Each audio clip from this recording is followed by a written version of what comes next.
But we are now set for his first match of 2026. Here they come.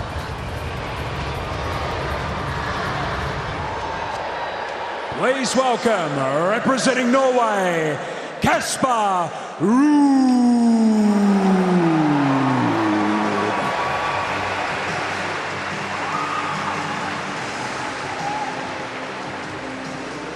Please welcome, representing Australia, Alex Minaur.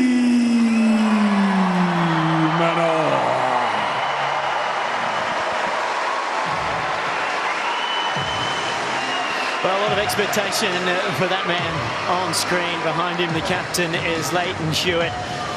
He's looking to have an even better 2026. 25 was a good one. He finished the year inside the top 10, ranked number 7 as he starts this new season off.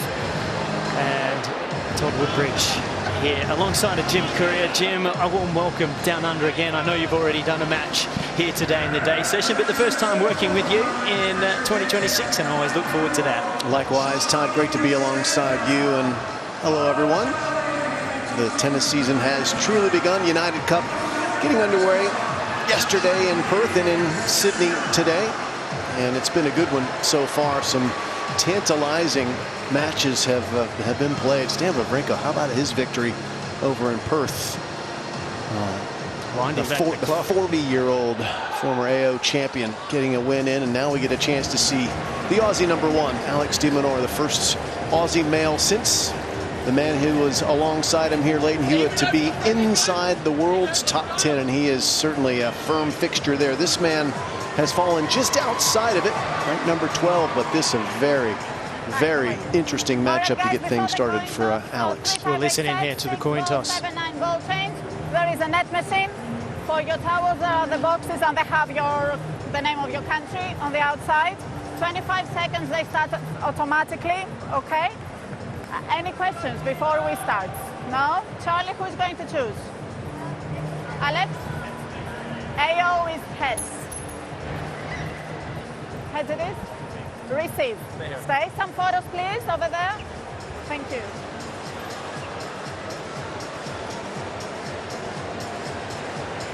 It's a nice moment for that little hot shotter. These two have come up against each other on 2 occasions. Both of those have been won by Alex de Minaur, both of those on hard court. They did play once in 2018 on clay. That was in a challenger. Casper won that. I guess that's what you'd expect out of the two. Casper so good on the clay courts, but throughout his career, 27 years of age now, he's become pretty handy on hard court as well, of course, reaching the US Open final, Jim. In fact, he was that match away from being world #1. It was up for grabs. It was he and Carlos Alcaraz, and it will be Alcaraz who would take it, and Alcaraz is right back there again. As we see Casper's bio, 27 years old, currently ranked 12, has been as high as #2, having a terrific career and having a life-changing year. He and his fiancée Maria announcing in September they are expecting their first child, a baby girl. Should be due sometime around March or April. Well, good timing. Just before the hard run of the clay in between the majors. Exactly. Right? Yeah. Won't miss Roland Garros, won't miss the AO. This guy's not going to miss it either. No, there he is. He's 26 years of age. 3 minutes. Another sensational year. See if he can start it well here.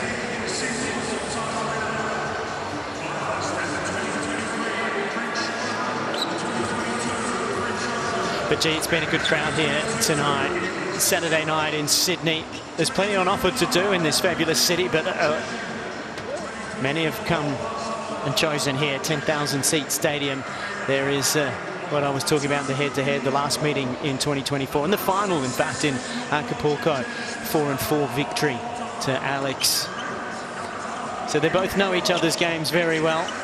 They both have the strengths, the movement, the defensive skills of de Minaur, trying to take time away from his opponent with that court speed. And then you have Casper Ruud at the other end, who's that sort of 1-2 punch player, really trying to set things up with his forehand. One of the, if not the heaviest forehands in the men's game.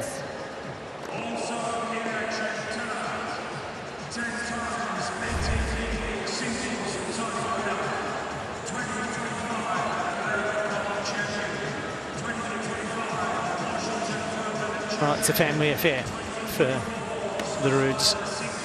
Dad, of course, a classy ATP Tour player. He'd been the best player Norway had seen until he coached his son to be a little bit better.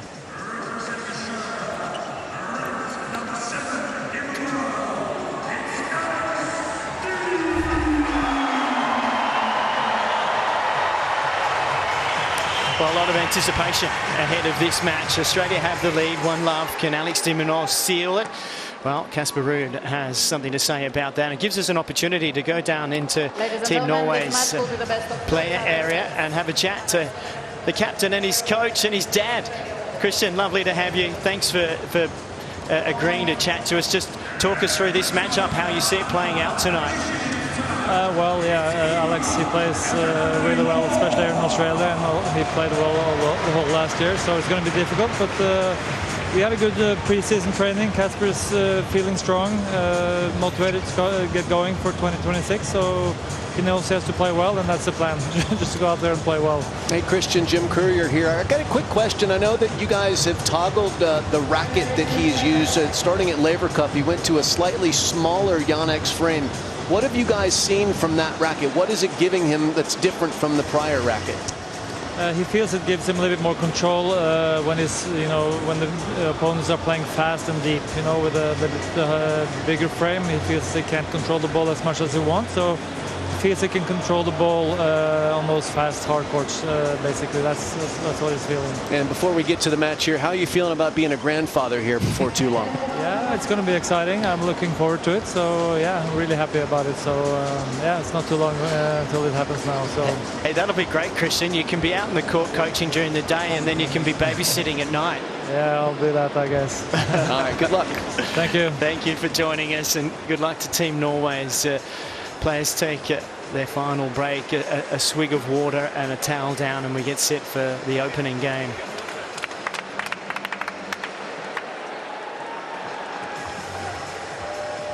Well, when you come into a new season, you have new thoughts, new goals. Alex de Minaur's is to try and disrupt Sinner and Alcaraz. That's a big task, but first you've got to find the form to be able to do that. Will he bring it in the opener here in the season? We're about to find out. Casper Ruud representing Team Norway to serve. Thank you. Thank you. Ready to play. Play.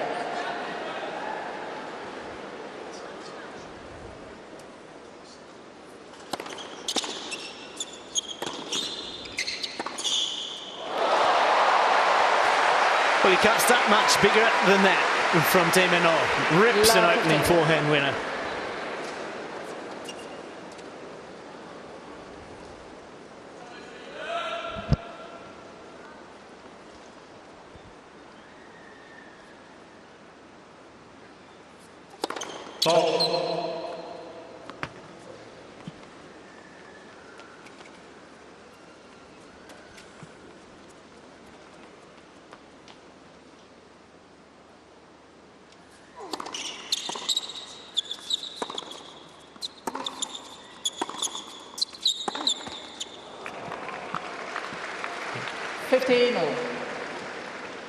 It's got to be a good feeling for Alex de Minaur to look down on the court and see the logo that says Sydney at the back of the court. Home tournament for him, and a place where he has had the biggest wins of his career against top players.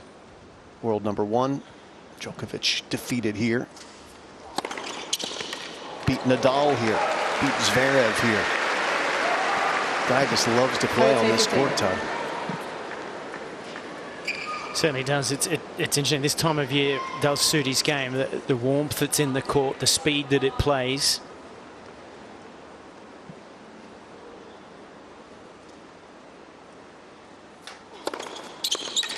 And I say that because unusually he struggled here in September in Davis Cup against Belgium. Really, the court, it's colder in the ground. It didn't have the same bounce. It couldn't get through the court so well. He was frustrated by that because he's so used to the feel that you get in the summertime.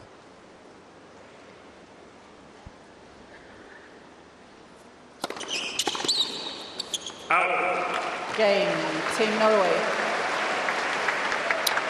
Well, a good opening hole to serve for Casper Ruud. And let's go down courtside. We've got Wally Masur down there. Evening to you, Wally, and give us a bit of a feel. Yeah, Todd, typical Demon. I mean, he absolutely launched himself at a couple of shots there that were maybe not necessarily balls that he wanted to take on, but that's the way he plays. He wants to take time away from his opponent. He wants to take the ball on the rise. He has that particularly flat trajectory, and it was interesting just hearing Christian say that Casper's gone to a racket that's smaller in head size because he feels like it gives him more control when he's under the pump and the ball is coming in flat and hard. And he's going to see plenty of that tonight. Always interesting when I watch Demon play because I feel like he's a younger, smaller player who was always striving for power, and sometimes I feel like he's just got to strike the balance between looking for that power and being on the red line and just playing a little sleepier at times. We'll see how he manages it tonight. Plenty of power in the Sydney skyline. That was a nice crack of lightning.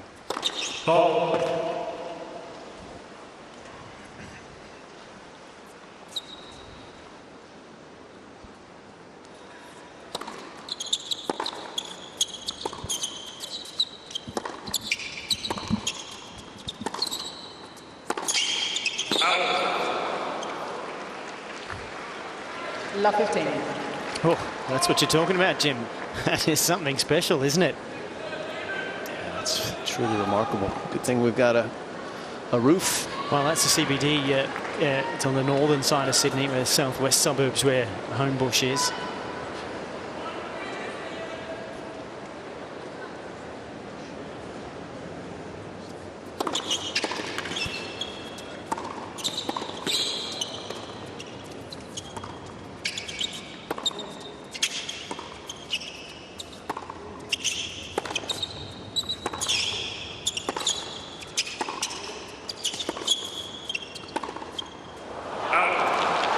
It was on the heels of the disappointment in the Davis Cup in September that Alex de Minaur accepted a last-minute invitation to go to Laver Cup, where we were, Todd. And boy, how well did he play there and use one of your best shots, the slice backhand. Yeah, it was a huge turnaround in a few days of form, I've got to say. I think to different type of pressure, he loved being on the side of the court. Andre Agassi, the captain in the Laver Cup, really kind of got something extra out of him. But again, he has to use tactical prowess and an all-court game to be able to succeed against these top players, especially the big ones. And I say big in terms of stature and pace of ball. And Zverev, Alcaraz, Sinner all have that.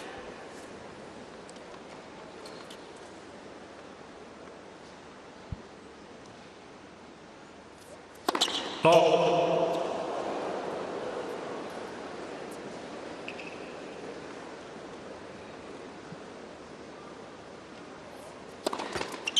Under the pump here straight away with that double fault, double break point. Yeah, I'm interested in your thought because Wally touched on Alex taking the ball early and flat, and we chatted to him yesterday in our preview show ahead of the first match in Perth, and he talked about, I'm going to be working on taking more time away, trying to get up in the court earlier, and that can go two ways, can't it? And can he do that to be able to disrupt this year? Well, your timing better be spot on because you're taking time away from yourself as well by taking the ball early. And one thing that is a fact, when you play Casper Ruud, you're seeing some of the heaviest topspin off the forehand and the backhand you'll see from any male player. That ball jumps up at you, makes it more difficult to take early. And there's a necessity to do it at times, otherwise it gets out of your strike zone, but it's not easy. That's self-harm there. A couple of double faults. Gift the first break of serve to Casper Ruud. 2 games to love.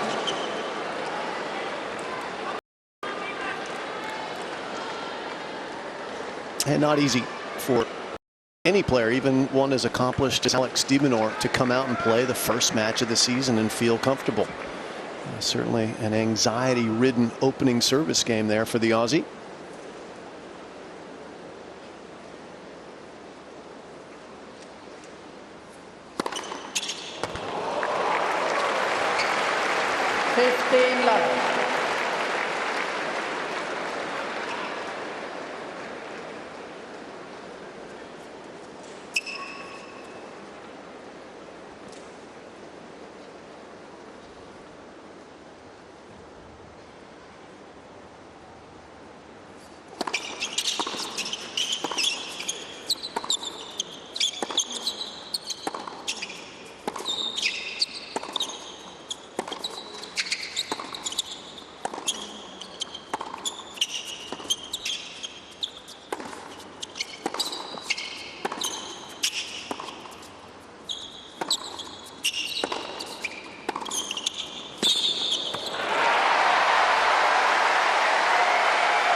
That's the type of point that we're talking about. 15 all.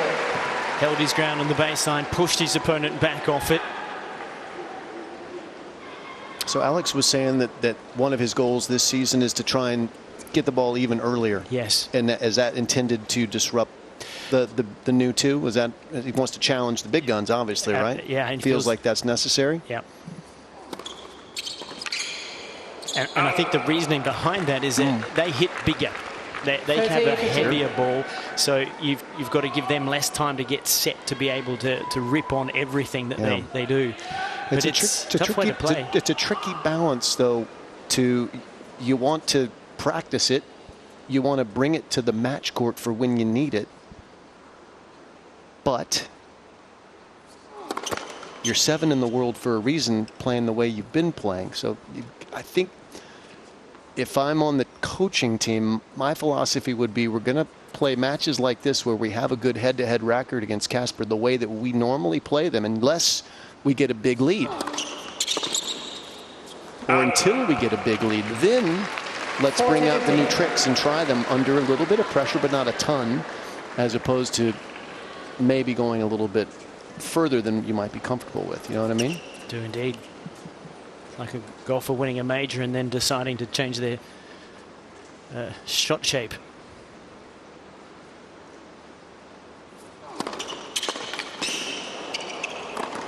And this is a big start from Casper Ruud. Quickly, in 9 minutes, he's got a 3-love lead on Ken Rosewall Arena for Team Norway.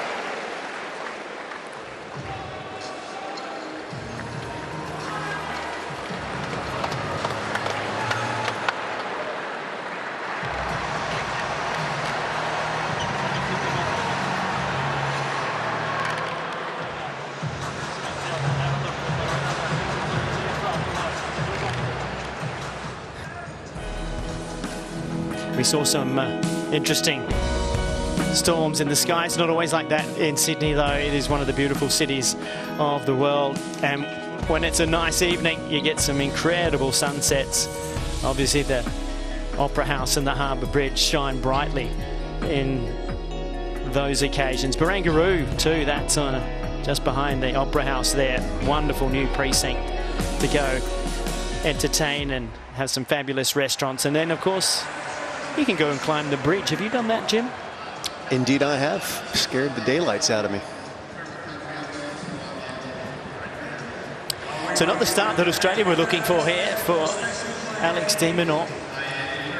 Tough opening service game, couple of doubles, didn't settle well at all, and Casper Ruud has taken advantage of it. Interesting new hardware there. Casper Ruud. It appears that he has a nose ring. And I've seen lots of, he's engaged to be married. Now, if that is a nose ring, I've seen players, have like wedding rings and stuff and tie it to their shoelaces. That would be a new way to do it.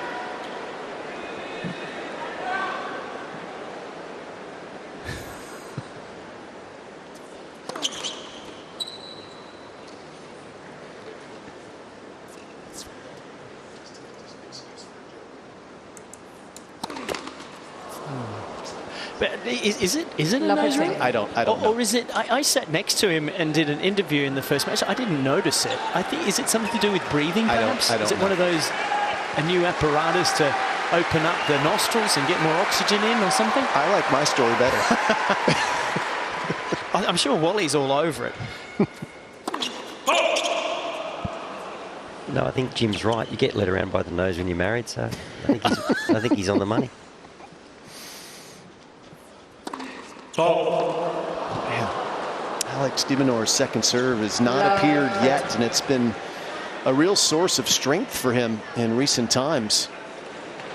4 double faults in not quite 2 service games. That's 4 doubles in the last 5 points on serve.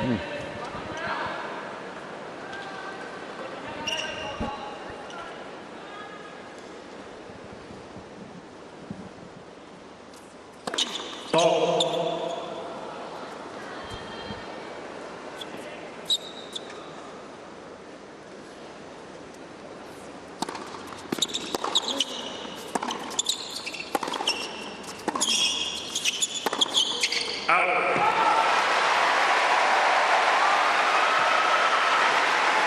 15-13.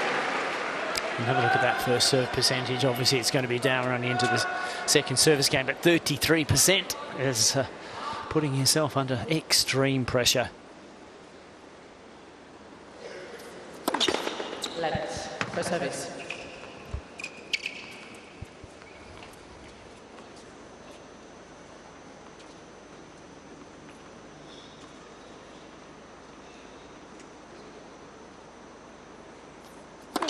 Let's first service.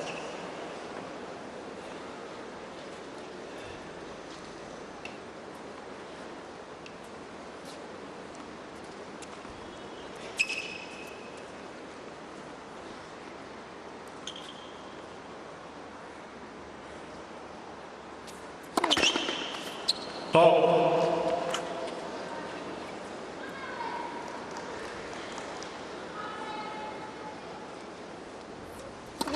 Oh my goodness. Well, often seeing him having issues with first serve percentage, but I've never seen this before from him.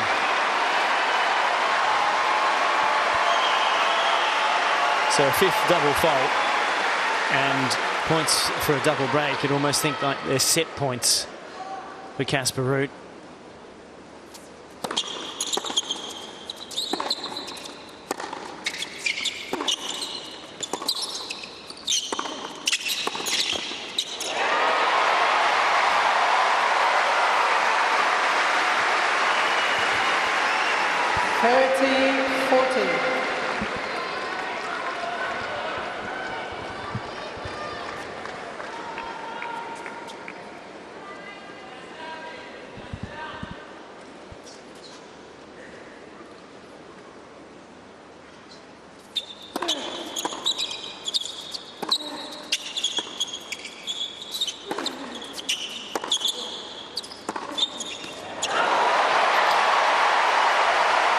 Low percentage taking up the line, but he makes it.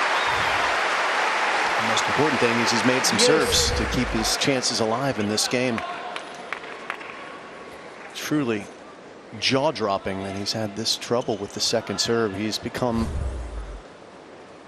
right up at the top of the game as far as winning points on his second serve in recent times.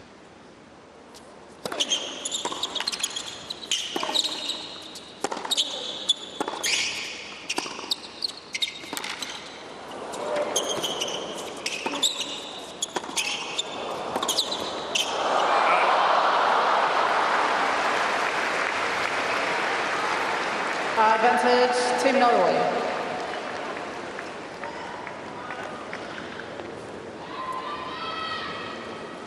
So third chance for the double break for Norway.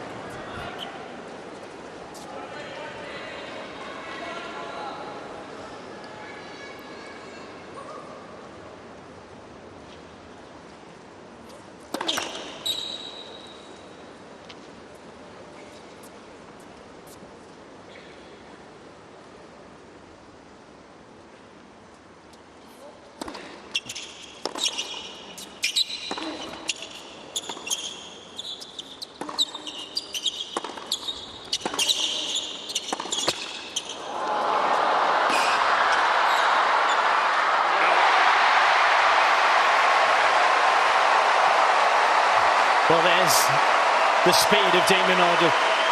Looked like he got to that net cord with plenty of time, but that was dangerous. It's phenomenal reactions from the Aussie to catch up to this one off the tape. Moving sideways hard to get to the ball. He has to change gears here, and then he just takes off like a rocket. Not many players could have extended that point, and that keeps him alive. That was important.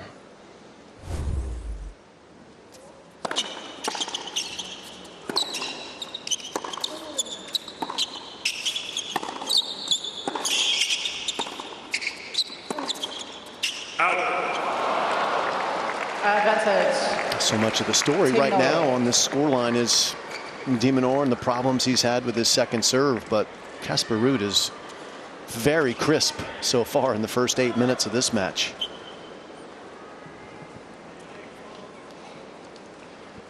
And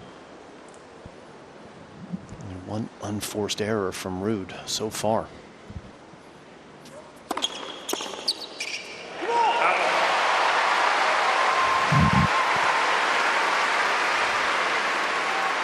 Yes.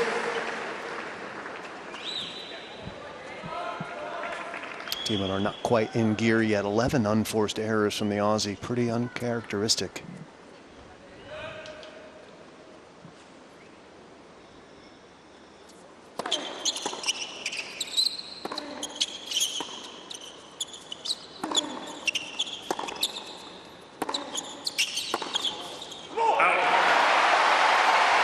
Well, there's one thing for certain with Minaur. He's one of the greatest competitors that is currently in the game and refuses to not dig the heels in. He doesn't give up any free points, no matter what the scoreline is.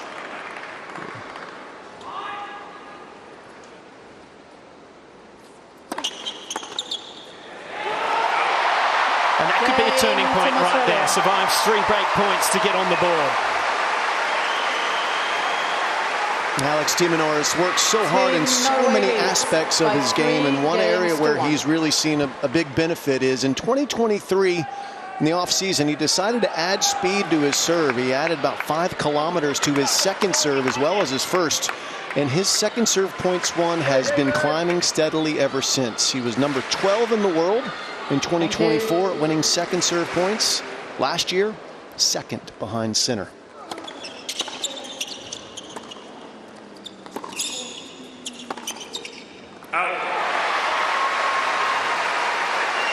So if there's mean reversion, he probably won't lose another second serve point the rest of the match, Todd. I see Wally down there, eager to jump in. Wally. Well, I guess I was a little surprised by that stat because I mean, over all the years I've known Demon, I've just been a bit frustrated by how front on he gets so early in the serve. And he lacks that ability to really shape it.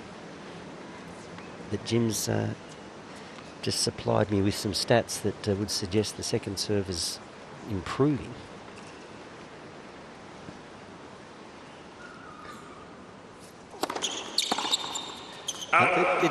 It's fact. It wasn't a suggestion. It was real, Walt. No, and I absolutely agree. But, you know, I go back to that match where he played Aliassime in the quarterfinals of the US Open, and one of the frustrating things was on a couple of big points, break point in the 4th set, double fault. To me, he just lacks that ability when he really needs to hit that high, heavy kicker. It's good from the back. Really, you look at the two service actions, they're very different at both ends of the court. And a lot of that comes from how you develop as a youngster. And Alex was small. He had to find a way to get the ball in the court without strength. And the easiest way to do that is to go around the outside of the ball, not up the back of the ball, and get that rotation. And subsequently, the longer you play with that, it's harder to get it out, becomes ingrained in you, and it's very hard to change your technique at this point of your career.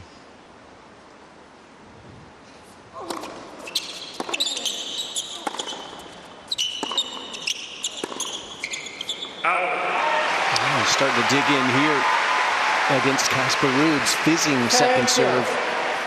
One thing I think you do see is some players that are not as tall as others throughout their junior career. Yeah.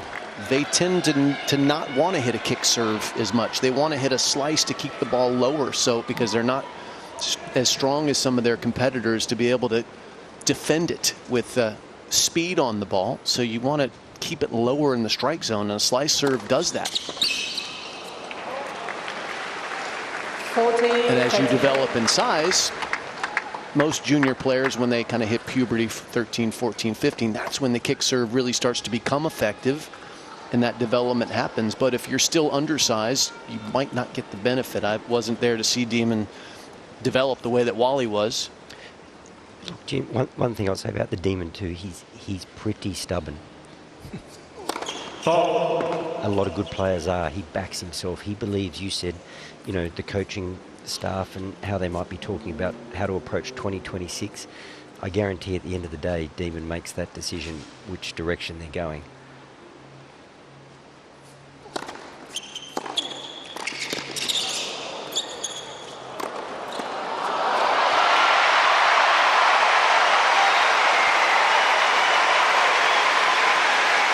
Well, interesting change up on the sector service to a volley. Rarely do you see that from Casper. Couldn't get this one away. It was in an awkward position. Opens up the court. A good dig on the volley, actually.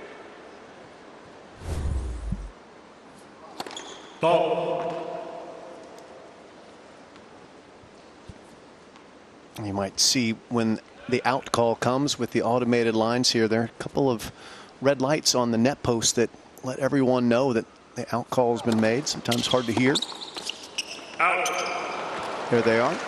Nice. That's a nice addition. I hope more tournaments around the world follow the lead of the United Cup and add those in, because oftentimes when the crowds get involved in really intense points, the players don't know. They can't hear the call. You used to obviously be able to simulate, might not have heard the call with the linesperson, but you had the arm signal. Exactly. Game, tough game, but eventually Ruud seals it with an ace, and he's still got a break. 4-1 first set, Team Norway.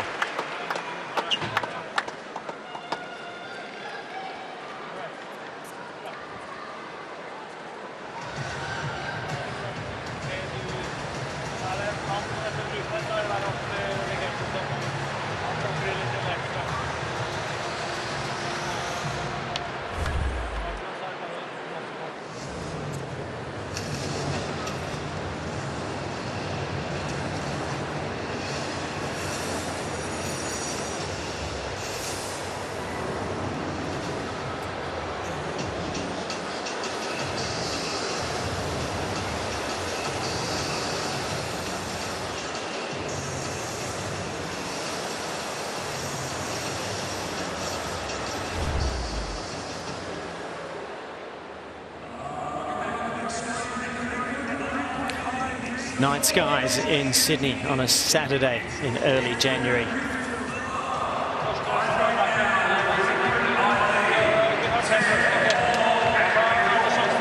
Team Norway, the relationship of captain, coach and player.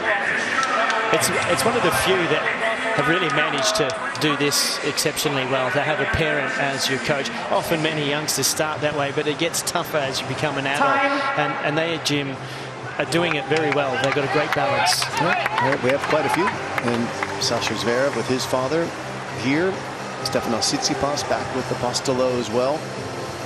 Hasn't always been smooth sailing, no, those two. It can't be easy to navigate being a parent and a coach and having to figure out which one you are at any specific time. But the Ruuds certainly have figured it out. And pretty seamless for them.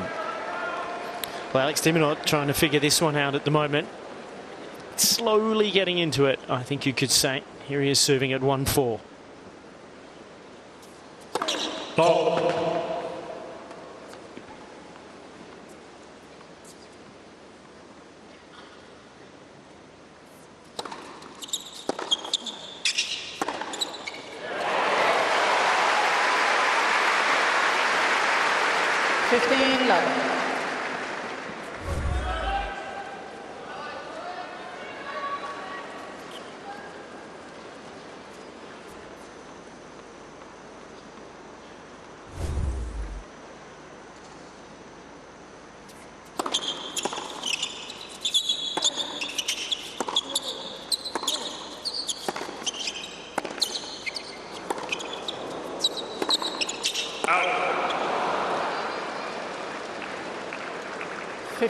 Found the line with a miss-hit forehand earlier in the rally, but couldn't find it with that one. Keeping keen eyes on this one, little guy.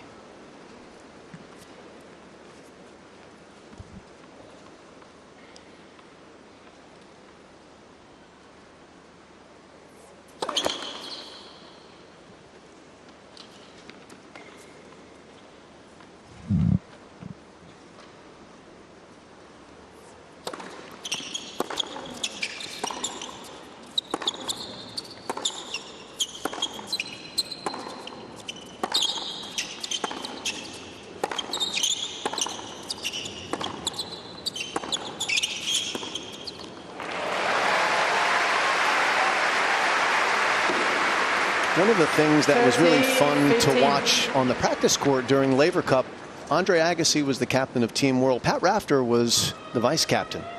And Rafter went to work with de Minaur on the slice backhand. And that became a very important shot for him in a couple of matches there, keeping the ball low, moving players around, getting it out of their strike zone.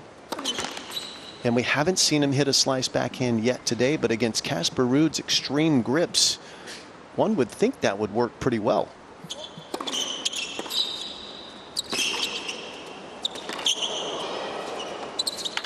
Was that the point you're talking about? Something like that. Did you set that up? I did not know that was coming. Well, that was exactly what they were working on, was that right there. 40, It's incredible that you've laid it out, and there it goes. He's got good speed on the slice backhand, and then this one also has speed, but it's got the control to stay short and low, and it's such an effective shot. Also uses the one down the line with a little inside out spin to move the right-handed forehand further off the court and have them hit up to him, then he can attack it. So he's got a lot of options. Love to see him deploy them in this particular matchup.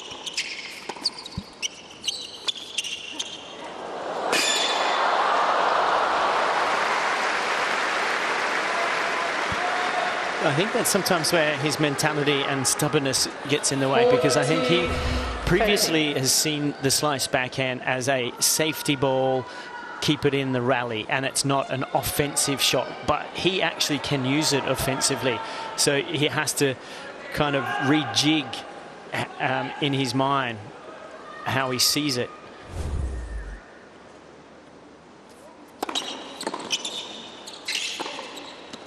And a nice one too on that one, so hold the serve. Australia.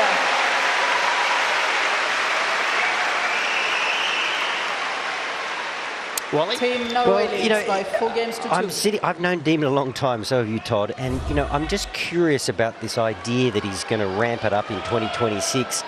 I just know if you can be that prescribed. I think you've got to play what's in front of you. And you talked about the slice. He was almost forced into that slice rally, courtesy of Casper's slice, who has used it.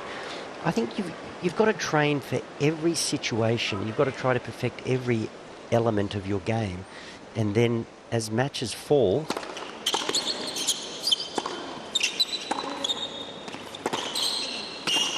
and as they evolve, you've got to adapt. I mean, you talked about that match in September here at this court. It's a sunken court. It was very cool conditions. Demon likes the ball coming on. He likes to redirect pace. He couldn't do it. You know, you just get thrown so many variables over the course of the year. I just get a bit concerned when someone comes out with a very prescriptive text about how they're going to approach a calendar year.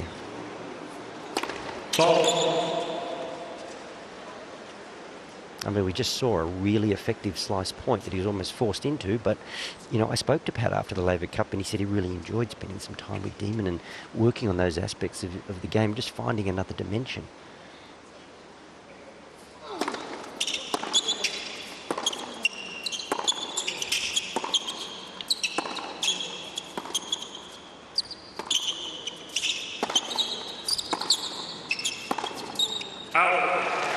And Jim was right about, you know, Casper has been incredibly crisp. Signs, of course, Todd, that he, you know, Demon's finding a way back in. But if you put a radar on Casper's ground shots tonight, we've had the slice, we've had some high looping balls, plenty of spin, but taking some pace off. He's smacked a couple of backhands that have really come out of the middle, hard and flat. He's thrown a little of everything at Demon, trying to unsettle him.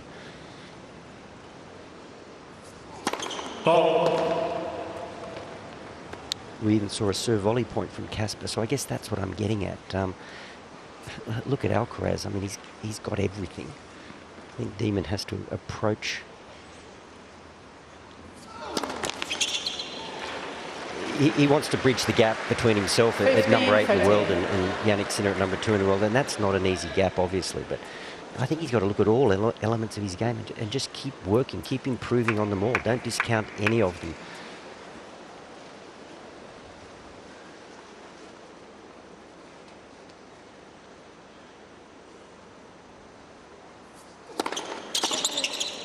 Out.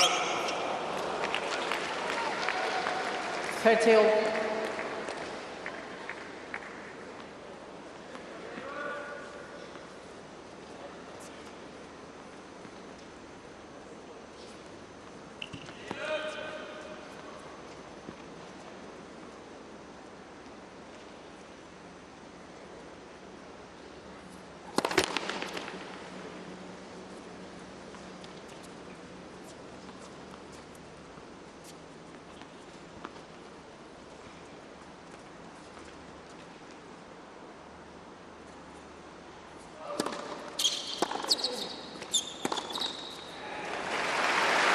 Dropping the level of play here from Casper Ruud has given Minaur the chance to get it back on serve.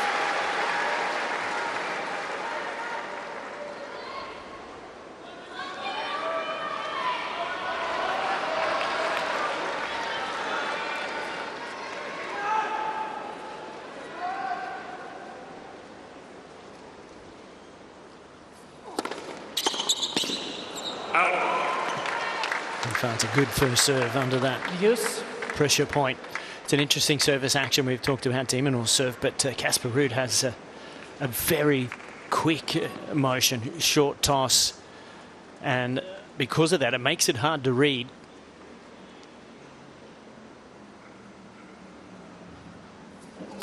Ball.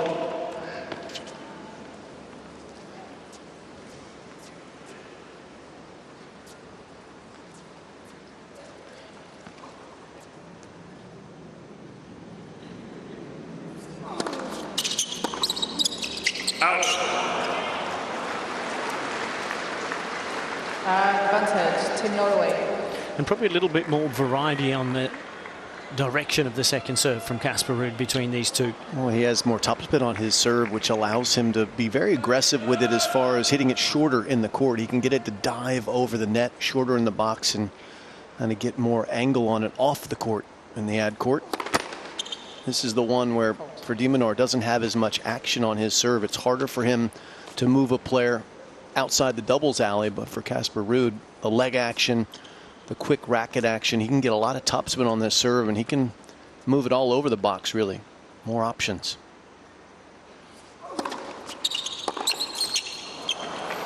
He survives another juice game once again, and it is 5-2 Team Norway, opening set. Team Norway leads by 5 games to 2.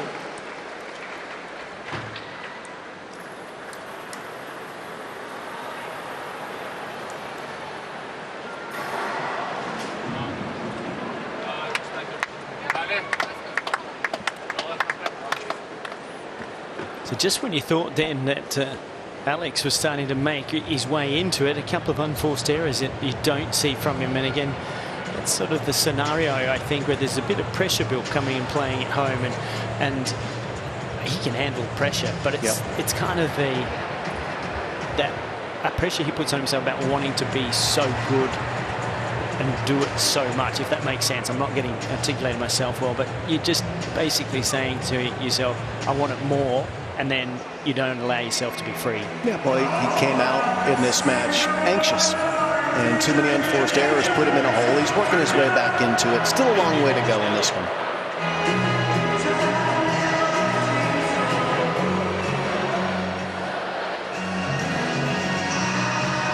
Well, as Neil Diamond has played around Ken Rosewall Arena, good times never seem so good. They're not so good for Alex Minaur here at the moment as he takes on Casper Ruud. Ruud was gifted the opening breaker serve with a double fault, and a few more of those followed in the fourth game as well to get 2 breaks of serve.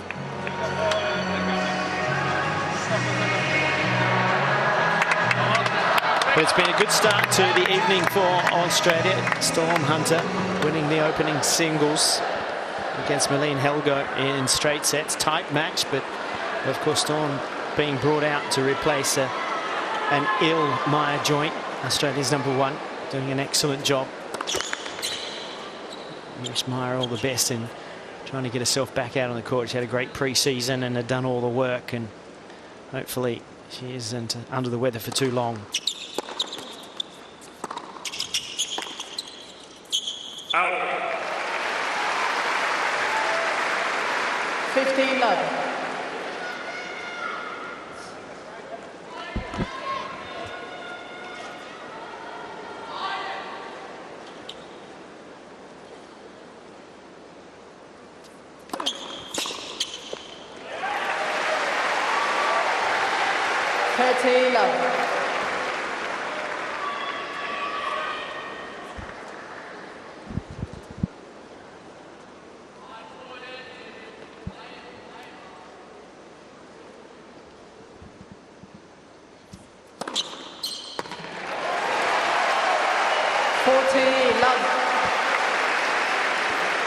The first ace for Minaur. And catching up to the doubles, 5 of those.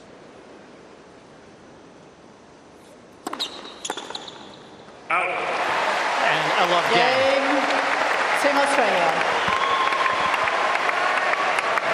Team Norway leads by 5 games to 3.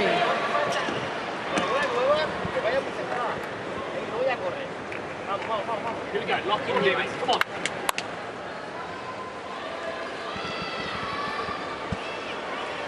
On the right there in the back row, Adolfo Gutierrez, the long time coach of Alex de Minaur from when he was a young kid in Alicante in Spain.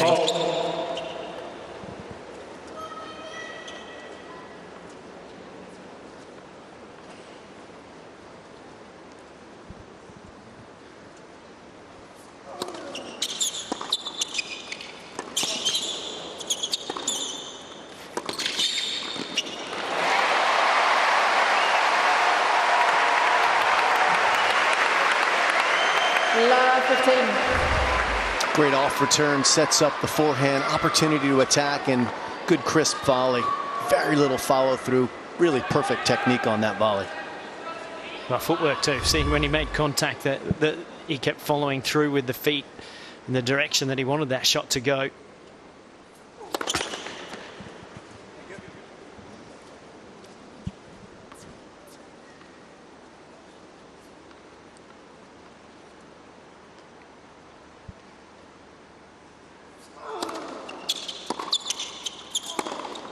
Opportunity knocks in love 30 for the Aussies. Love 30.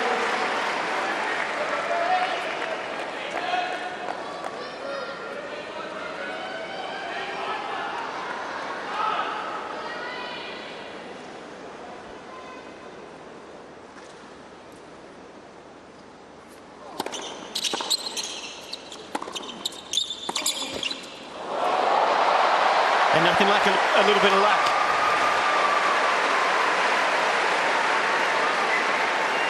Love 40.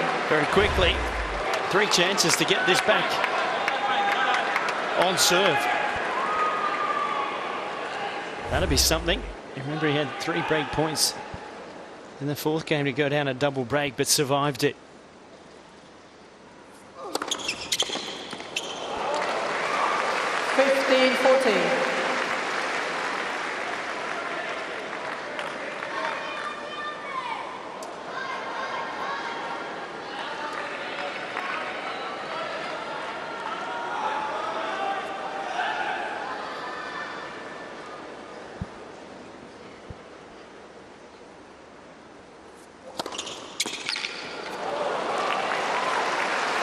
So far in the 3 break points that Alex has had, Casper's beaten him with service winners to the forehand all 3 times. As he venture up the tee a 4th time here to get out of the jam. As he keep making first serves, that's what you don't want to see if you're Alex. Oh, he faked him with the toss. Did you see that? He put the kick toss in play and then slid it down the tee. Demon took the bait and was looking for the wide serve. Take us through this, Todd. Well, you can see where the ball goes back over his head. So that would indicate to Alex, the receiver, that that's going to be the short one out to the backhand. And so you saw his movement was already leaning in that direction. Foxy little first serve.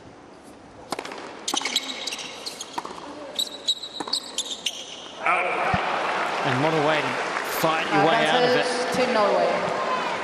So from 3 break points, some excellent serving. Yeah, some dishonesty along the way. That puts him in set point right here.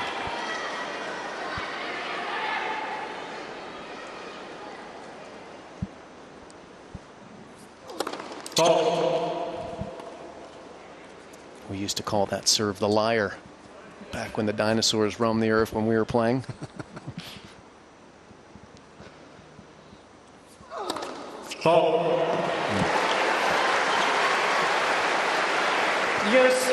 Truth be told, this is a little bit of an angsty game from Casper. Some unforced errors creeping in as he tries to close it out.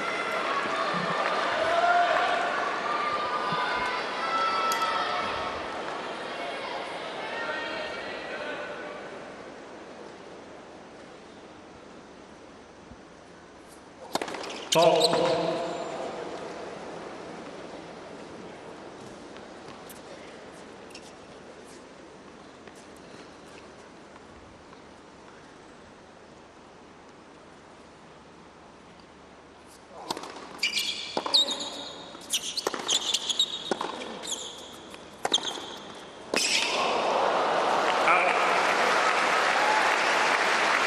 Advantage Team Norway.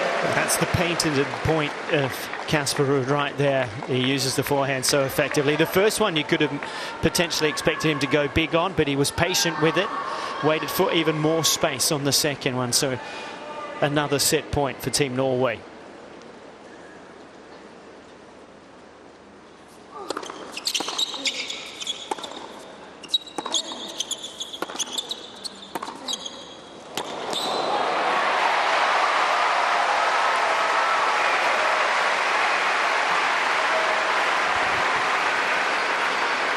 Use. He won't go away though, will he, Minaur?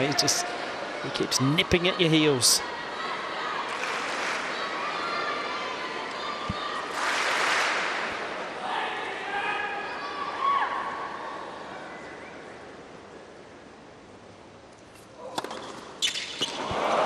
Advantage Team Norway.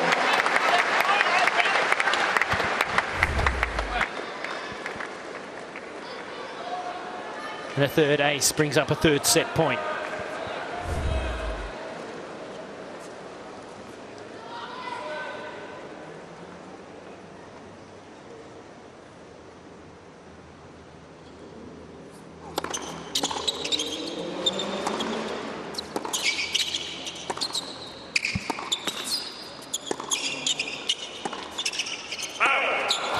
Gets it this time, and Team Norway have the opening set. It's the first set that Casper Ruud has ever taken off By 6 games Alex to 3. Minaur, and it puts them ahead in this second rubber in Group D. Ruud 6-3.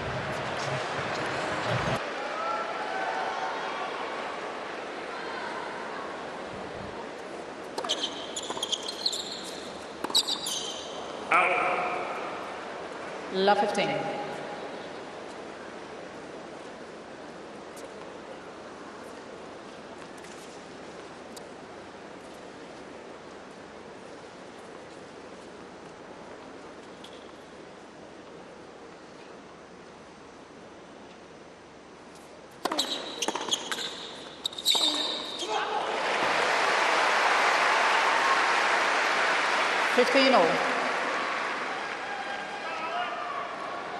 Demons' first serve percentage in the opening set, 54%. That's pretty much his average. Just a slightly lower amount of serves, first serves going in. That wasn't really the outlier. It was the trouble locating the second serve early in the match, which nearly put him down 4-love. 30-15. But he's in it now. Has had plenty of chances to get back on serve in that opening set. Some great play from Casper Ruud. So if you're Leighton Hewitt and Adolfo Gutierrez in the Team Australia camp, you probably are liking the momentum that Demon is starting to create.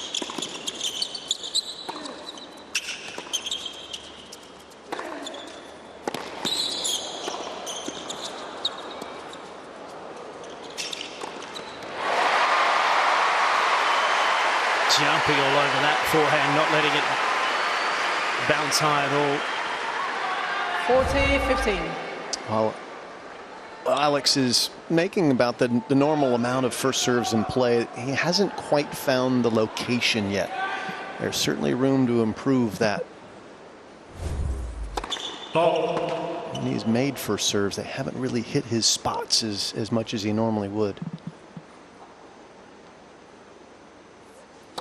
Ball. 40-30.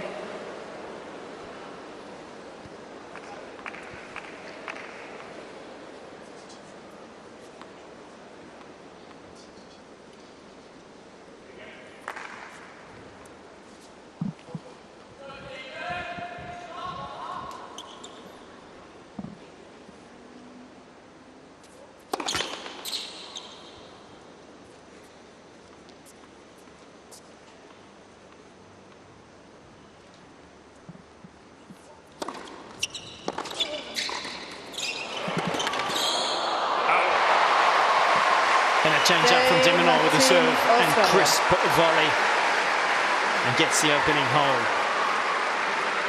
One thing that can certainly help him hold serve more easily is if he does find his spots with the first serve, in the way that Casper Ruud has been doing when he's made first serves. As we dive into the virtual world here, this is the first set service placement for de Minaur. 60 centimeters is the shaded area near the lines, and that's a low percentage when he's made his first serves of them actually finding a target that's going to bother Casper Ruud. You flip that and look what Casper's done, particularly Todd on that on the deuce side, nearly 80%. That's excellent from the Norwegian. And then where do you lean? You know, what are you looking for? It's evenly split, and it's right near the line, and of course that sets up his favourite play, the big forehand, and then he can dictate the point from there.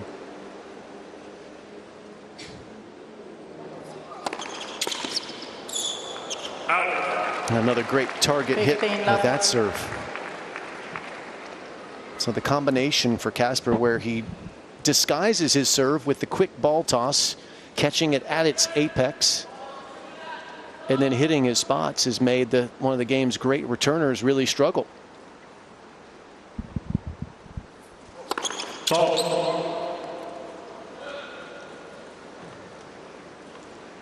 Replace.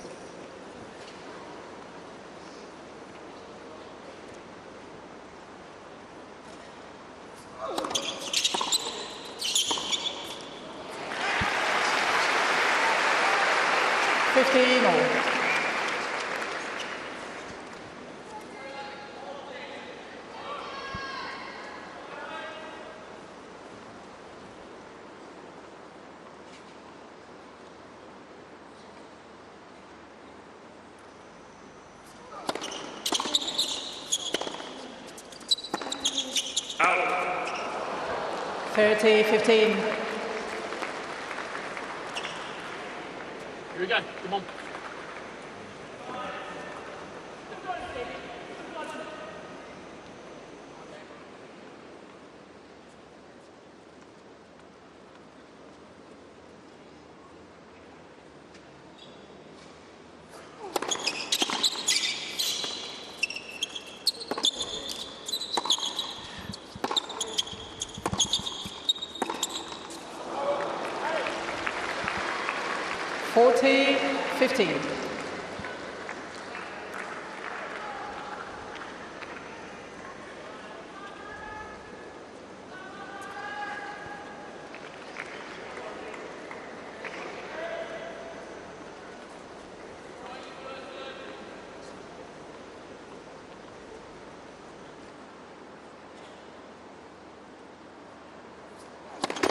Let for service.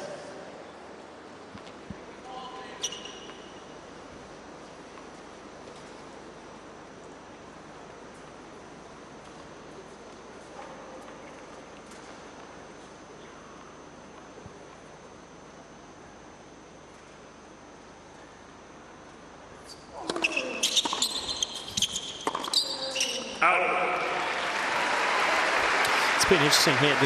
40-30. I always love looking for patterns of play. This sporadic at the moment. There isn't anything out there, and I think it's de Minaur trying to change things quickly, which is causing that. He'll know that his opponent up the other end does like to get into patterns, but I think we've got to see that from Alex also.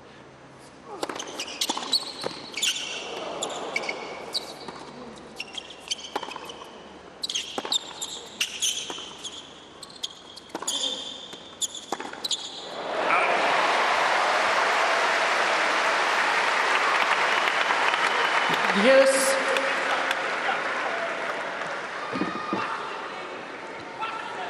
Trying to sort of work the point to get to the shot that you want to be attacking and aggressive on, I think will help de Minaur settle even deeper into this match.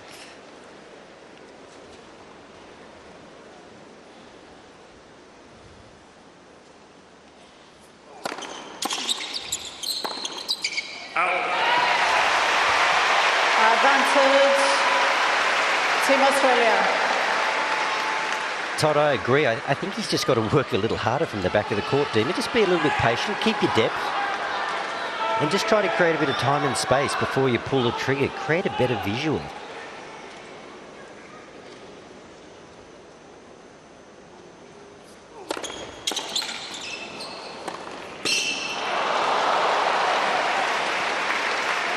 Use.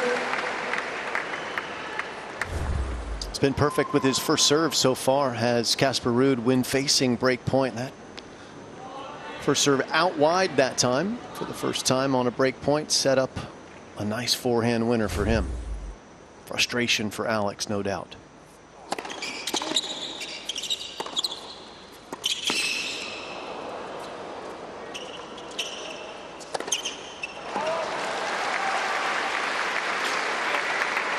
Advantage, Team Norway.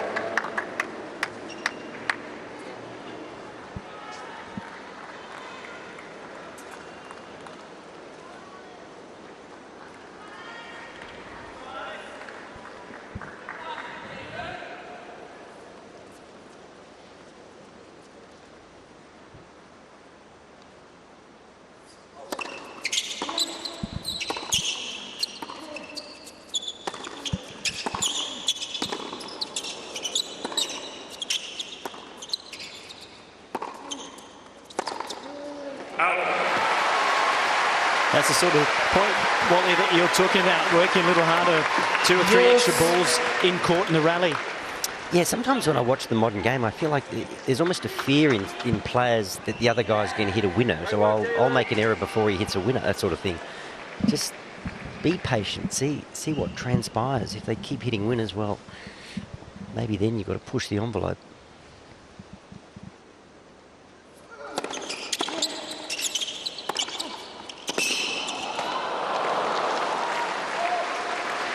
Advantage, Team Norway. I mean, I just think tennis is a game where your first objective is to get the ball back. You know, respect the ball that's coming to you, get it back, and then ultimately you're trying to get it back with authority. Now, how you do that against different opponents can vary.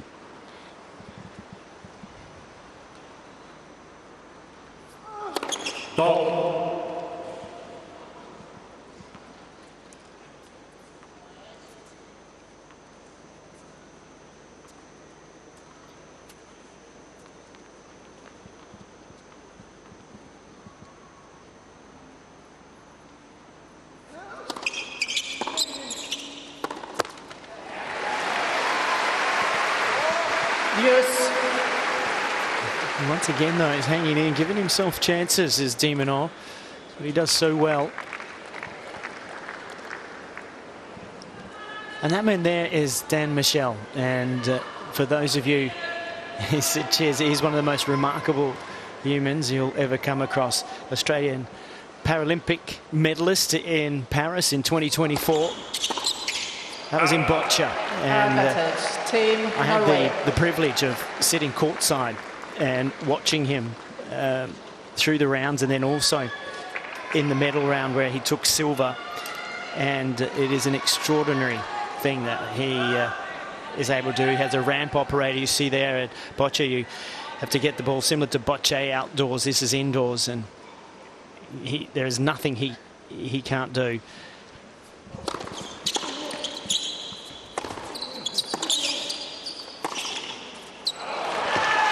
Game Team Norway. As Casper Ruud levels at 1-1, and for Dan, he was born with spinal muscular atrophy, and he hasn't let him stop him from living life to the absolute fullest. He's been to 3 Paralympic Games, and yeah, it makes you have a good hard look at yourself and make sure you stay motivated, because that's what he is. Yeah, that's inspiring. Good to see him enjoying some tennis and a nice cold brew. He loves it, yeah.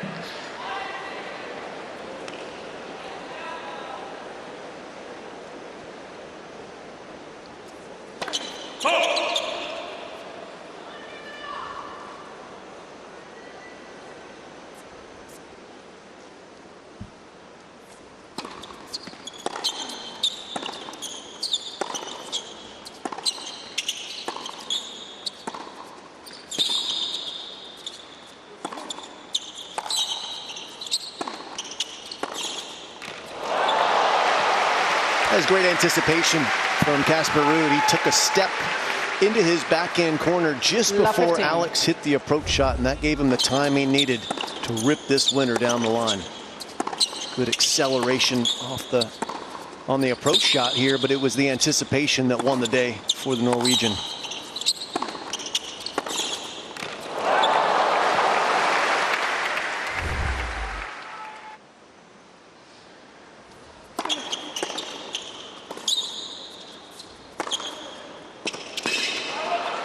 Just stepping it up a little here is Casper. An injection of pace in both the backhand pass and that forehand. He has so much topspin on his forehand. He can look how much dip he gets on it. He can hit it as hard as he wants, and it still drops in. It's 1,000 revolutions per minute more than Alex does on the forehand. So Alex simply doesn't have that luxury. The grips are different, the swing productions are different, and the output is definitely different as a result.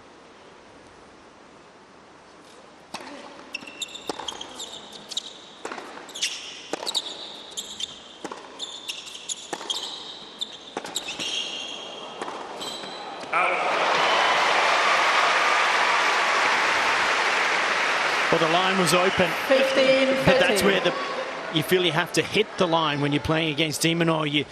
You're under the pump of his movement and the pressure that he builds with how quick he is.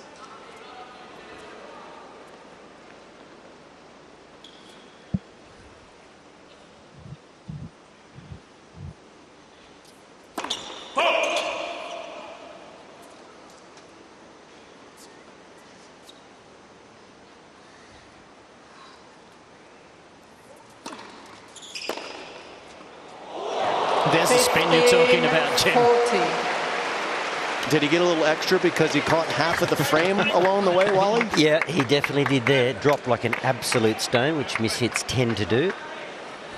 But Demon, he's really under the pump. That last point, even though Casper missed the forehand line, Demon just caught the tip of the racket with that wide forehand. He's really just stepped up the pace and the revolutions, Jim, in this last couple of points. No question about it.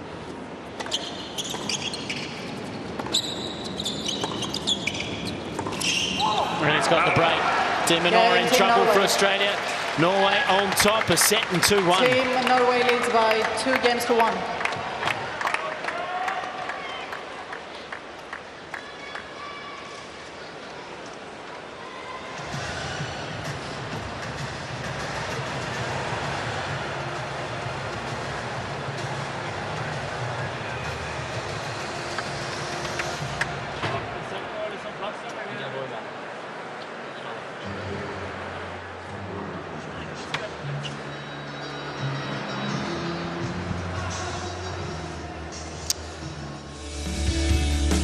Well, there are many ways to explore Sydney. You can take a ferry on the harbour, you can go out deep sea fishing, but you can also take one of the seaplanes, and what a way to go look at all of the areas, both north and south of the waterways of Sydney. That's Sydney Harbour, the eastern beaches, northern beaches, and the beautiful Hawkesbury River, a wonderful place to explore as well.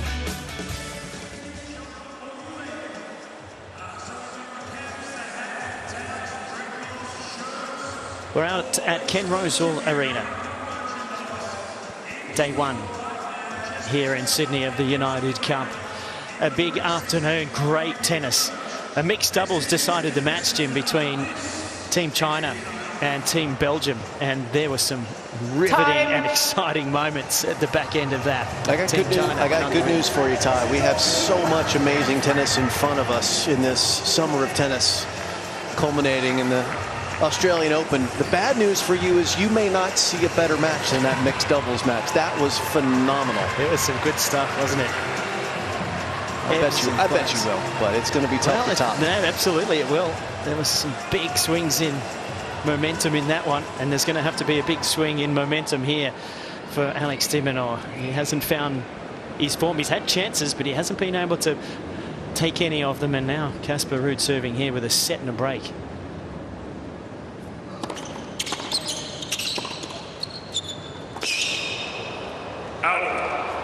So we talk a lot about the Casper Ruud forehand and the spin and the heaviness of it. Talk us through the backhand wing just a little, because we saw some great accuracy on a backhand pass in that previous couple of games. Well, of the two-handed backhands in men's tennis, Casper Ruud also has the most topspin on it. His forehand's right in that conversation as well. So he has the ability to really dip it and get the ball off the court more so than the flat ball strikers like Alex's backhand, which pierces the court quicker, but is not as able to get the angles. And that was what ultimately drew the break of serve. That backhand short off the court, even Alex's speed not able to get to it. But the production, it's so low to high on both the forehand and the backhand. He drops the racket down low and comes up right through the strike zone, catching not as much of the ball on the strings as Alex does. Ball stays on Alex's racket seemingly a little longer.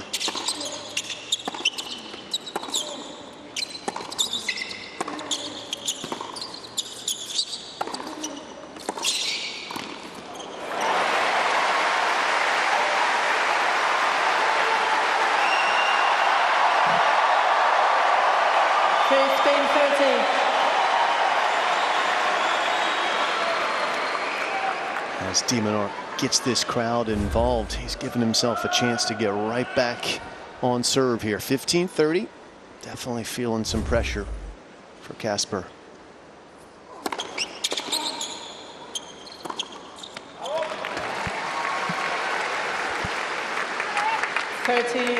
Well, the pressure and pressure points, he's playing them well on serve, finding the first serve percentage at the right time. If it dips, he's still finding them when he needs them.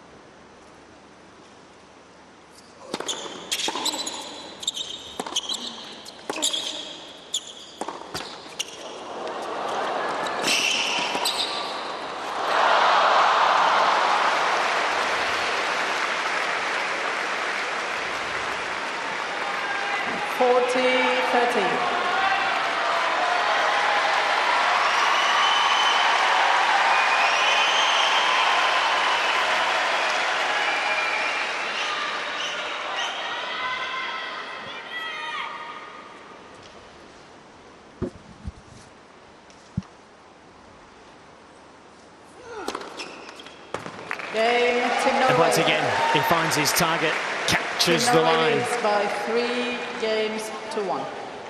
And this match is getting away from Minaur rather quickly.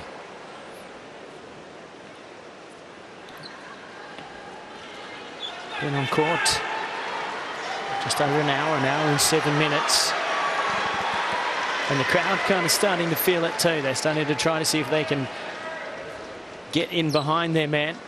And a pretty somber looking Leighton Hewitt as the captain courtside.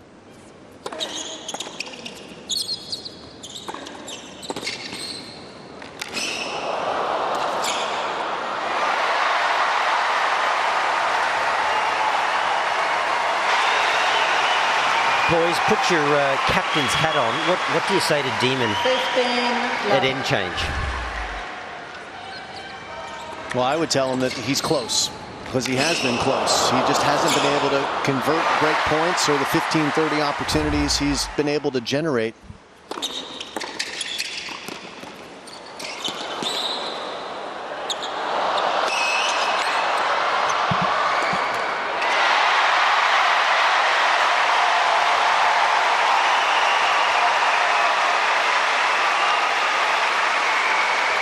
Well, I'd also tell him, I think the slice backhand, even down the line into the forehand of Casper Ruud, is a nice idea to introduce some change in the rallies.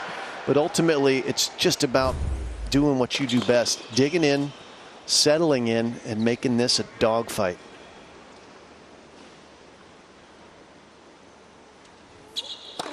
There's no point me jumping in because you two have both been captains of your respective countries in Davis Cup, so I'll leave it there.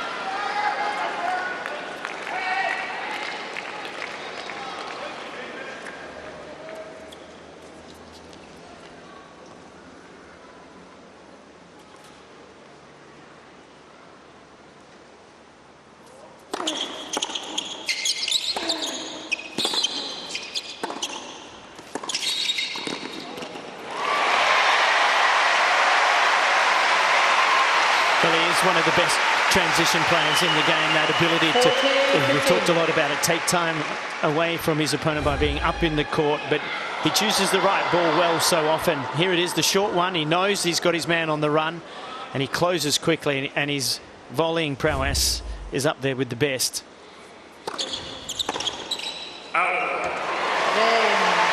And it's a hold serve. But it is still Team Norway in front. 6-3, 3-2.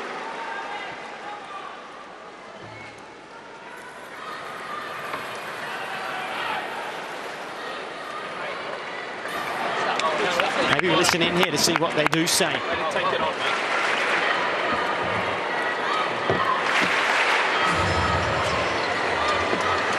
But this is around lanes to get some luck going our way too, yeah?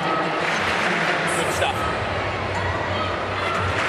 Yeah, we talked a little bit about this at Labour Cup, you and I, Jim, because we know that when he was on the bench with Andre Agassi, it was a very different discussion. Now, Leighton's view here is that he doesn't say much unless he's asked or he wants it, and there's a little different dynamic, and sometimes I feel like there's a tension sitting there. There might be, you know, a way for Alex to kind of relax a little bit more. And maybe in this situation, Adolfo, his actual coach, could be able to jump in with a little bit more on that. We'll see whether that happens or not.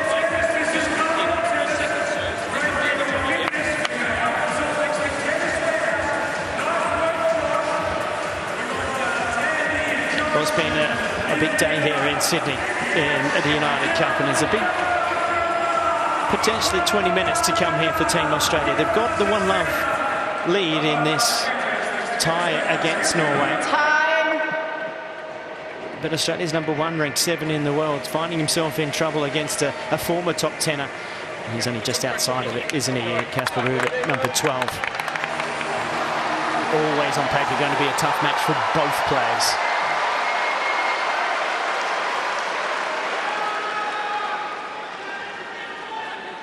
So Ruud serving with the break, 3-2, and a set in hand.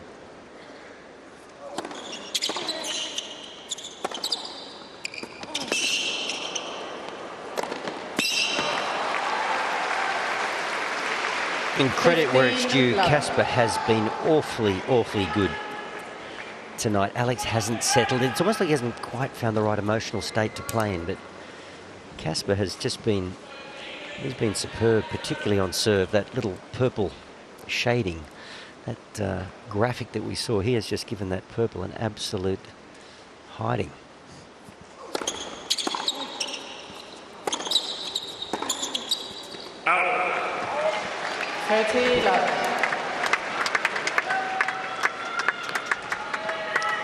But I really appreciate just the nuance of Casper's game. I mean, just hitting here courtside, watching it live, there's been a lot of variety in terms of the pace and the spin.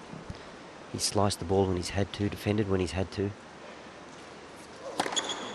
I think Demon, he needs a little dip, whether it's a moment of luck, a moment of inspiration, or Casper just loses concentration here in a very early match in the season. It's almost like Demon just needs a little bit of help at this point. Sometimes I wonder with someone like Demon if it can just be one electric shot, one incredible get that just flicks a switch in him.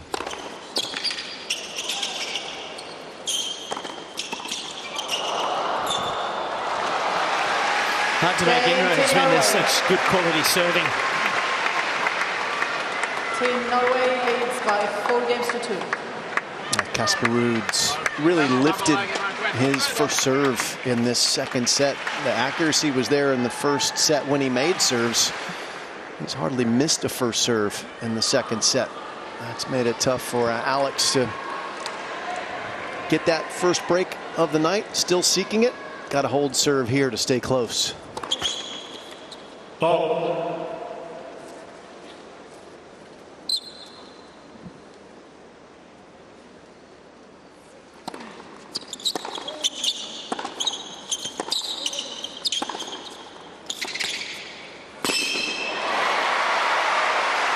And that play's starting to work well, but the issue is to get the break back on serve. 15 love.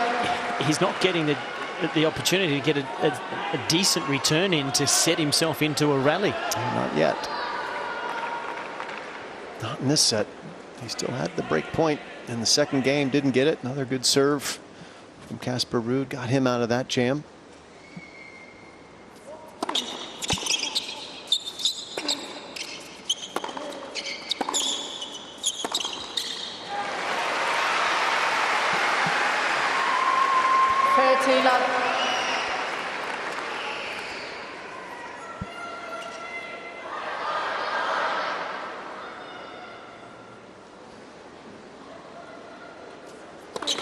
Led for service.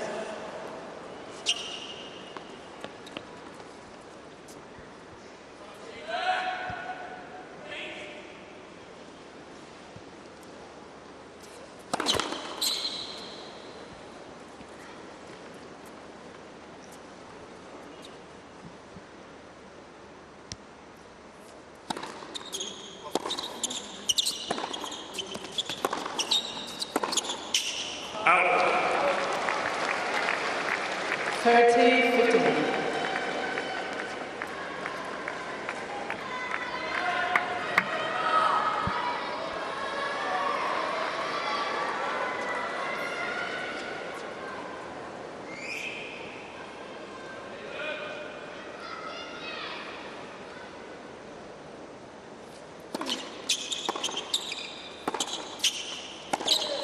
Out.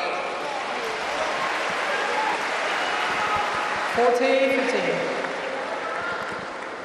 A couple of wild misses coming off of the racket of Ruud.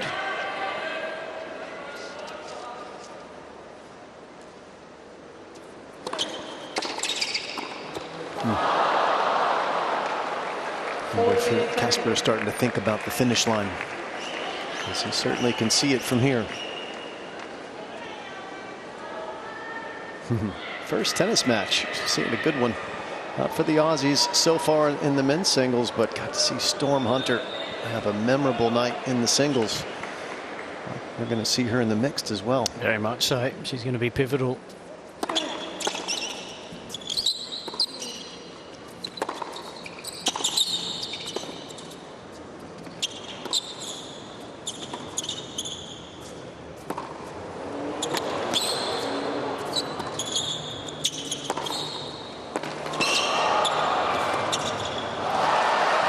Players had that ability to defend, but in this occasion it was Casper Ruud who got offense.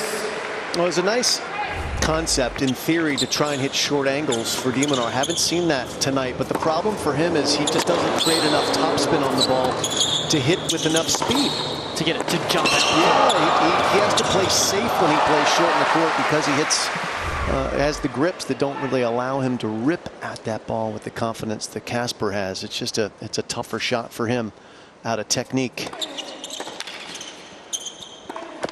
And he's in real peril here. Sure is. This is a point for a double break. Team Norway. This is like match point.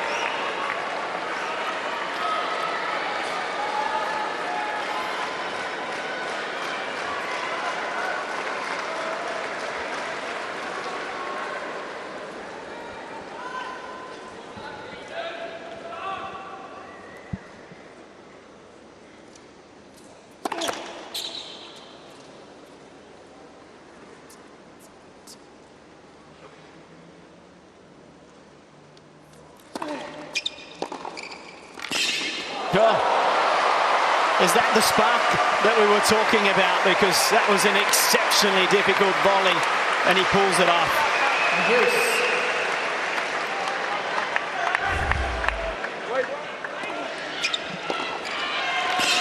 That is absolutely incredible. You can see the racket almost finished behind his body. He absolutely had to kill the pace.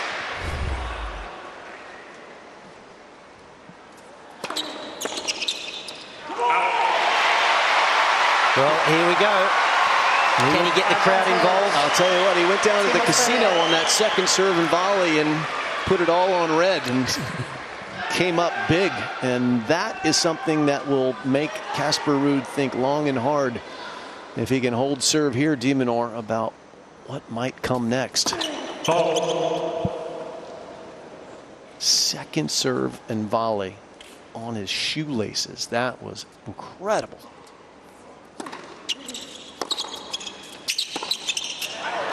But he's not escaped yet.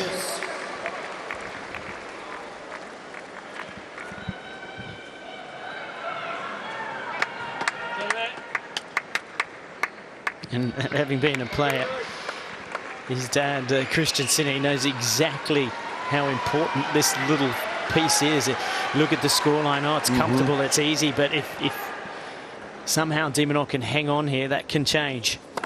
Yeah, the psychology goes this way, Yeah. it would have been easier. If Casper's going to lose this game, it would have been easier to lose it at love than to have had a chance to break and not taken it.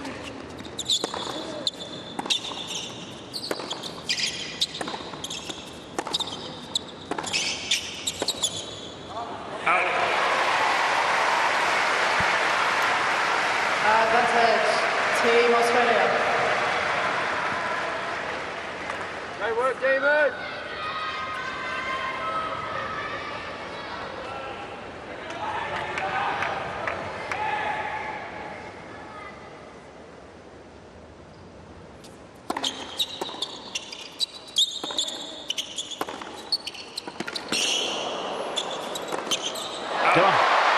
Well, maybe the pressure does turn a little bit, but Minaur survives. Ruud still has the break. They're set and 4-3. Team Norway leads by 4 games to 3.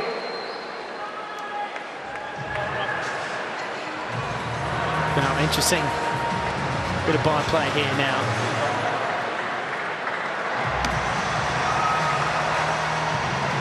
Casper is a pretty good closer, but you do see on the odd occasion he gets a little tight, but he has a pretty good nature and a good temperament to put it aside and then bounce back quickly. Yeah, but you can see it. Don't speak, but certainly understand the body language, expressing his frustration at the opportunity that Minaur stole from him with just a genius second serve volley winner. Took guts for Alex to roll the dice on that one.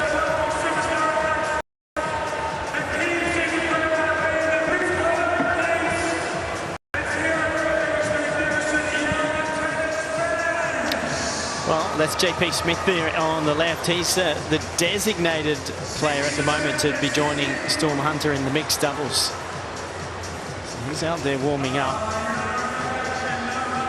But as the players make their way out onto court, it's just really interesting when you look at their bios. Of course, Alex de Minaur, 6-time Grand Slam quarterfinalist, hasn't been able to crack further than that. He had a chance perhaps at the US Open against Felix Auger-Aliassime to make a semi, but then you look up the other end and Casper Ruud been in 2 Grand Slam finals. And is it the right time, right place? There was that little window. You didn't have the Alcaraz Sinner, but you did have Djokovic, you did have Zverev. What's the difference in the two? Yeah, I mean, it's Casper taking his opportunities. Casper Ruud, one of the game's great clay court players as well. So making a final at Roland Garros. And then on the heart of the US Open, that was a bit more of a surprise a few years back when Alcaraz nipped him there to get his first major title. 15 left. Alex is going to crack on past a quarterfinal. That's a win, not if, in my mind. Yours? I think so. Yeah, I think so. As long as he doesn't, as long as he's not too hard on himself. He sets such a high bar that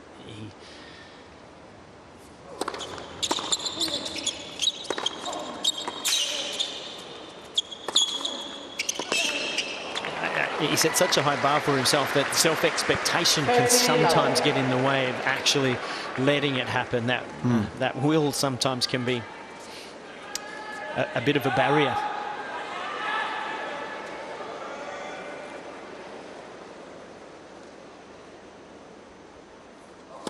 Ball.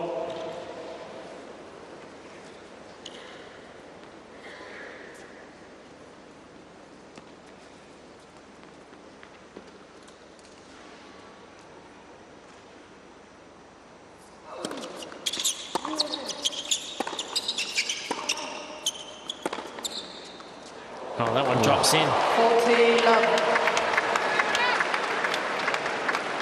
Sure didn't look like it was going to, but all the topspin did the work, and it descended right on the line.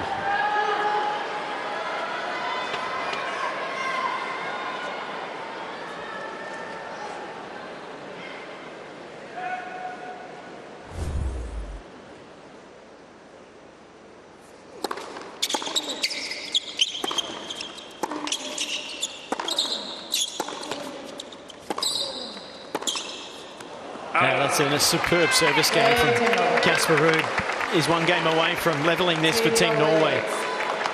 By 5 games to 3. Ruud's going to get a fresh racket here as he tries to make the final push past Alex de Minaur. And if he's able to win this match from here without dropping serve, that is something that doesn't happen very often. Alex de Minaur almost always gets a break of serve in a match. He may not win them all, but man, is he tough to hold serve against consistently. And Casper Ruud has had plenty of times where his serve was at risk, but his first serve constantly has delivered in those big moments, and that's why he's at 6-3, 5-3.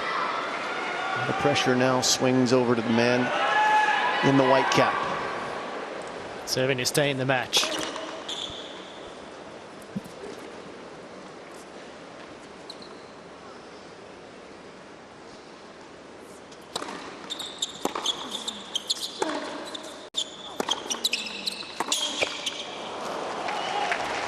Love 15.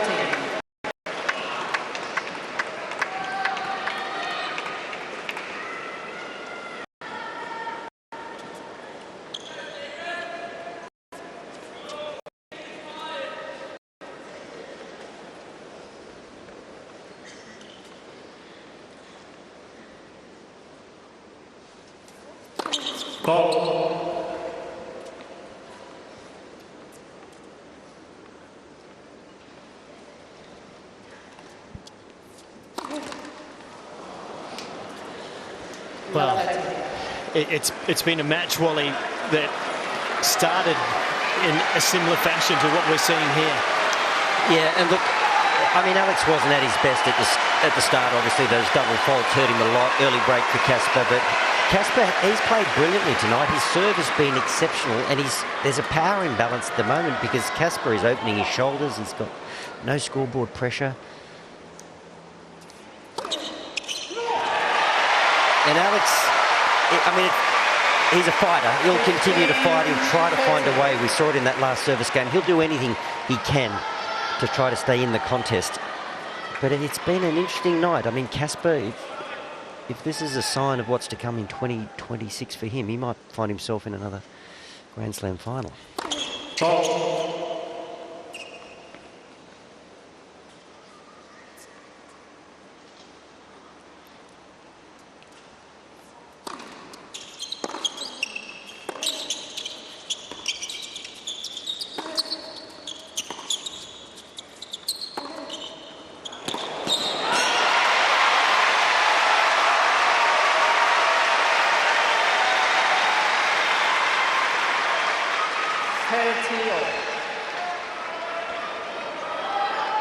He's got himself in a good phase of life, the Casper Ruud. Engaged. Baby on the way. Mature, 27, seen it all, knows what he needs to do. And enjoying it at the same time. Put that into play and it's good, isn't it?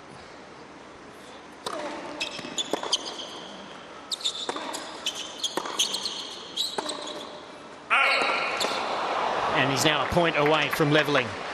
30-40. I appreciate the variety too in Casper's ground shots. He's thrown a little of everything at Alex. There's no question he's taken him out of his comfort zone, broken his rhythm. Crowd not ready for it to end yet though.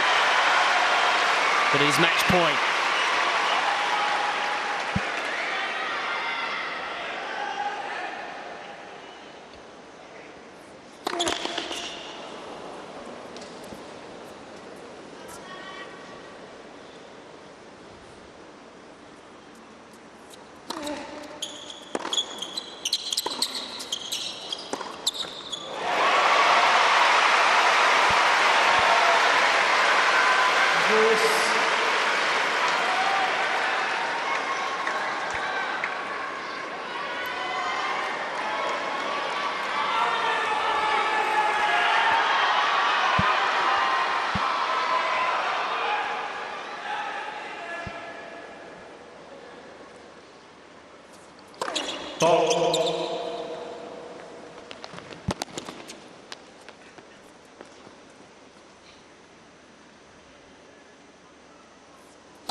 You're going to love the heart, Wally.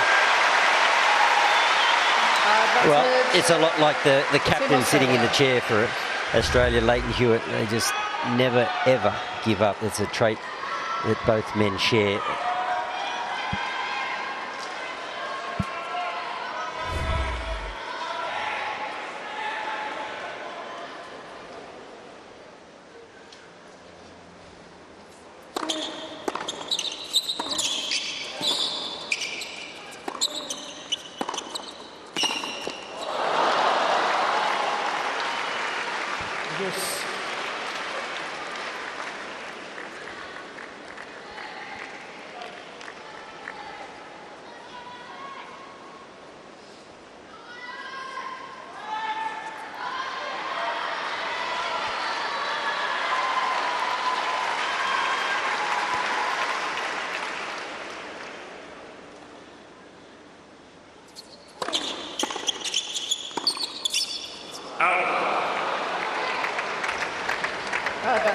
A big serve, 200 kilometres an hour, that came back with interest and great depth and catches even the fleet of foot Minaur on the back foot.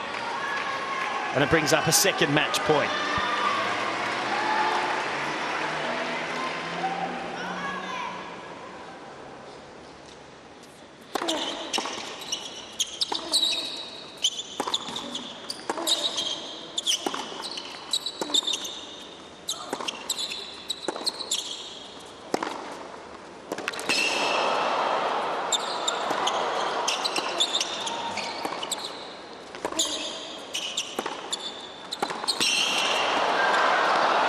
Oh, extraordinary way to finish.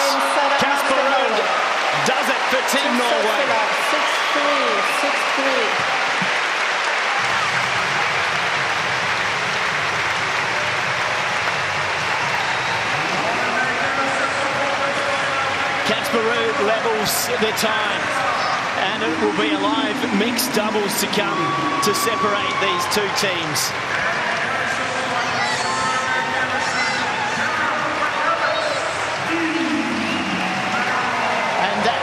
Point, while it was everything that this match had been all night. Casper Ruud just that extra bit better when it counted. He was so good tonight, Todd, and I know probably you and I from an Australian perspective we're focusing a little on Alex and what he needed to do to get back in this match, but you know, I said at one point he needed a bit of help from Casper.